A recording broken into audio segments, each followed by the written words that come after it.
وَقَاتِلُوهُمْ حَتَّى لَا تَكُونَ فِتْنَةٌ وَيَكُونَ الدِّينُ لِلَّهِ۔ یہ ہے ہدف آخری۔ یہ قتال اب شروع ہوا ہے تو کہاں تک جائے گا؟ یہ صرف مکے کو لبریٹ کرانے کے لیے نہیں ہے، مکے کو لبریٹ کرانا اس کا ہدف اولین ہے، لیکن اس کا مقصد تو یہ ہے قاتلوہم، جنگ جاری رکھو ان سے یہاں تک کہ فتنہ بالکل فروغ ہو جائے اور دین اللہ کے لیے ہو جائے۔ دین کسے کہتے ہیں؟ نظام اطاعت کو،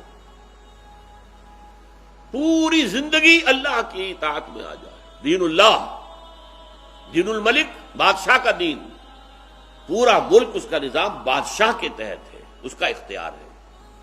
دین الجمہور، جمہوریت کا ملک، جمہور کے ہاتھ میں اختیار ہے، وہ اپنے نمائندوں کے ذریعے سے جو چاہے قانون بنا لے۔ دو مردوں کی شادی کو قانونی قرار دے دیں، دو عورتوں کی شادی کو قانونی قرار دے دیں، دے ہیو دی اتھارٹی، اس لیے کہ ہاتھ میں اختیار تو ان کے ہے، دے آر سوورن۔ تو اللہ کی زمین پر غیر اللہ کی حکومت یہ سب سے بڑا فتنہ ہے۔ دیکھیے بعض لوگ یہ سمجھتے ہیں کہ صاحب امن ہے پوری دنیا میں، خام خواہ مسلمان ہی سوچتے ہیں کہ کوئی یہاں پر ہمیں کوئی قتال، آج جو ہے یہ آیات قرآن مجید سے نکالنے کی زبردست تحریک شروع ہو چکی ہے۔ کبھی 10-15 سال پہلے، بلکہ 20 سال پہلے کلکتے ہائی کورٹ نے یہ کہا تھا کہ امن قائم نہیں ہو سکتا دنیا میں جب تک کہ یہ آیات قتال جو ہے قرآن سے نکال نہ دی جائے۔ اس سے پہلے ایک برٹش پرائم منسٹر نے یہی بات کہی تھی، اس کا نام میں بھول رہا ہوں اس وقت۔ اس نے یہ کہا تھا قرآن مجید کا نسخہ پارلیمنٹ میں لہرا کر، کبھی دنیا میں امن قائم نہیں ہو سکتا جب تک یہ کتاب موجود۔ اور یہ بات صحیح ہے بھئی، آپ کا نظام امن ہے، صحیح ہے، لیکن بغاوت ہے یہ اللہ کے خلاف۔ You are not the owners of the land, الارض للہ، زمین اللہ کی ہے، اللہ کا حکم چلنا چاہیے۔ تم اپنا حکم چلا رہے تو باغی ہو، یہ باغی فتنہ ہے، یہ فساد ہے۔ اسی لیے جو ہی میں نے حوالہ دیا تھا دوسرا رکوع سورہ بقرہ کا، کہ جب ان منافقین سے کہا جاتا ہے وَإِذَا قِيلَ لَهُمْ لَا تُفْسِدُوا فِي الْأَرْضِ قَالُوا إِنَّمَا نَحْنُ مُصْلِحُونَ أَلَا إِنَّهُمْ هُمُ الْمُفْسِدُونَ وَلَٰكِن لَا يَعْلَمُونَ۔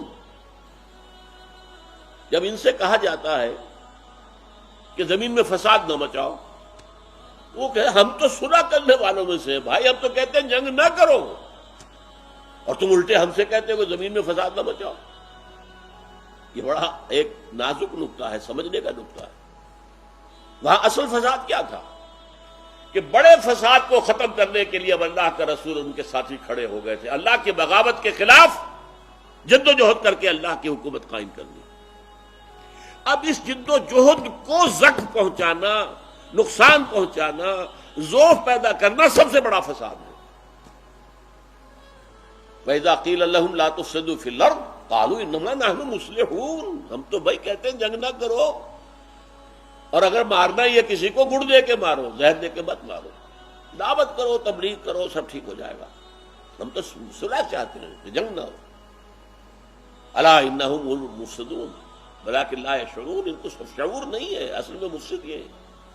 اب یہاں نوٹ کیجئے وَقَاتِلُوهُمْ حَتَّىٰ لَا تَكُونَ فِتْنَةٌ وَيَكُونَ الدِّينُ لِلَّهِ۔ اچھا، یہ ساری آیات ابھی نازل ہو رہی ہیں غزوہ بدر سے پہلے، نوٹ کر لیا نا آپ نے؟ ابھی غزوہ بدر نہیں ہوا ہے، ابھی تو وہی 4 غزوے 4 سرایا، جن میں کسی کے مرنے کی نوبت نہیں آئی تھی سوائے آخری جو سریہ ہے نخلا تھا، اس میں ایک مشرک مارا گیا۔ ان 8 میں کہیں اور مٹھ بھیڑ بالفعل نہیں ہوئی، البتہ حضور نے ان کے ذریعے سے ان کی لائف لائن کو تھریٹن کر دیا، انہیں گویا کہ بلاک کر دیا، اکنامک بلاکیٹ کر دیا انہیں، جس کی وجہ سے پھر وہ نکلے تنگ آمد بجنگ آمد، یہ صورتحال۔ لیکن اب کیا ہے؟ اب ہے اصل میں یہ غزوہ بدر سے پہلے یہ آیت آ رہی ہے، تو گویا کہ پہلا ہدف تو مسجد حرام کو اور کعبے کو اور حرم کو مشرکین کے تسلط سے آزاد کرنا، انہیں وہاں سے نکالنا، اور دوسرا ہدف اللہ کی حکومت قائم کرنا، قاتلوہم حتی لا تکون فتنۃ، یہ فتنہ، یہ فساد، اللہ کے خلاف بغاوت ختم ہو جائے اور دین اللہ کے لیے ہو جائے۔ یہ آیت جو یہان آئی ہے یہ پھر غزوہ بدر کے فوراً بعد دوبارہ نازل ہوئی اور زیادہ شد و بد کے ساتھ نازل ہوئی۔ غزوہ بدر کے فوراً بعد نازل ہونے والی سورت ہے سورہ انفال، اور سورہ انفال میں یہ آیت آئی ہے وَقَاتِلُوهُمْ حَتَّى لَا تَكُونَ فِتْنَةٌ وَيَكُونَ الدِّينُ كُلُّهُ لِلَّهِ۔ اب جنگ جاری رکھو یہاں تک کہ فتنہ، فساد، اللہ کے خلاف بغاوت ختم ہو جائے، فروغ ہو جائے۔ حق بحقدار رسید، اللہ کا حق ہے کہ یہاں اس کی حکومت ہو، اس کی حکومت قائم ہو جائے۔ اللہ کا حق ہے کہ اس کے قوانین نافذ ہو، اس کے قوانین نافذ ہو جائے۔ دین کل کا کل اس کے لیے ہو جائے۔ یکون الدین کلہ للہ، یہ لفظ کل کا اضافہ یہاں کیا گیا سورہ انفال میں، تو گویا کہ مضمون تو ایک ہی ہے، قاتلوہم حتی لا تکون فتنۃ ویکون الدین للہ، اور وہاں وقاتلوہم حتی لا تکون فتنۃ ویکون الدین کلہ للہ۔ انسانی زندگی کا کوئی گوشہ اللہ کی اطاعت سے فارغ نہ رہے۔ یہ نہیں کہ نمازیں تو اللہ کی پڑھیں گے، روزے اللہ کے لیے رکھیں گے، زکوٰۃ بھی دے دیں گے، حج بھی کریں گے، عمرے بھی کریں گے، لیکن بھائی یہ سود کا معاملہ نہیں چھوڑ سکتے، ختم۔ ساری نمازیں گئیں، سارے روزے گئے، ساری زکوٰتیں گئیں، ہر چیز ختم۔ اگر آپ نے مستقل فیصلہ کر لیا، ہاں کہیں غلطی سے ملوث ہو گئے، فوراً توبہ کی، اس سے نکلے، اس سے پاک ہو گئے، اللہ توبہ قبول فرمانے والا ہے۔ لیکن اگر مستقل ڈیرا لگا دیا اس وقت، افتؤمنون ببعض الکتاب وتکفرون ببعض، کیا تم ہماری کتاب اور شریعت کے ایک حصے کو مانتے ہو اور ایک حصے کو رد کر دیتے ہو؟ فما جزاء من يفعل ذلك منكم الا خزي في الحیاۃ الدنیا، جو کوئی بھی تم میں سے یہ طرز عمل اختیار کرے گا اس کی کوئی سزا نہیں ہے اس کے سوائے کہ دنیا میں ذلیل و خوار کر دیے جائیں، اور قیامت کے دن یردون الی اشد العذاب، شدید ترین عذاب میں جھونک دیے جائیں۔ آج یہ ذلت، خزی فی الحیات الدنیا ہمارے ماتھوں پر لکھی ہوئی ہے۔ ذلیل ترین قوم آج دنیا کی ہم ہیں، مجبور ترین قوم دنیا کی آج ہم ہیں۔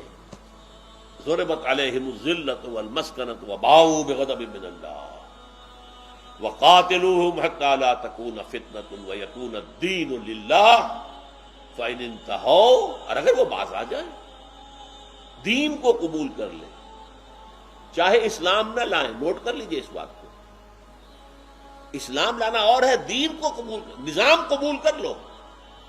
تم رہ سکتے ہو، ہندو رہ سکتے ہو، یہودی رہ سکتے ہو، یہ سارا معاملہ جو ہے سورہ توبہ میں جو آیا ہے، مشرکین عرب کے لیے تو آپشن نہیں تھا، صرف یہی ہے یا ایمان لاؤ یا قتل کر دیے جاؤ گے، لیکن یہودیوں کے لیے، نصارہ کے لیے، اور یہی معاملہ پھر باقی پوری دنیا کے لیے، مجوسیوں کے لیے، ہندوؤں کے لیے، یؤتوا الجزیۃ عن ید وہم صاغرون، اسلامی ریاست کی بالا تری تسلیم کر لو، چھوٹے ہو کر رہو، ہاتھ سے جزیہ پیش کرو، پھر تمہیں مذہبی آزادی ہے، جاؤ مندروں میں پوجو، مندروں کو جاؤ، آتش کدوں کے اندر پوجو آگ کو، یو آر فری۔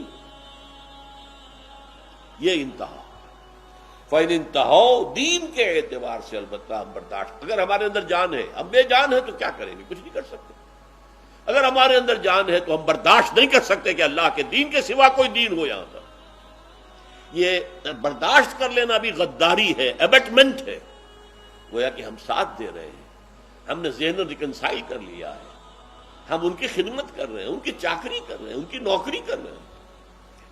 اللہ تعالیٰ اس صورتحال سے ہمیں نکلنے کی توفیق عطا فرمائے۔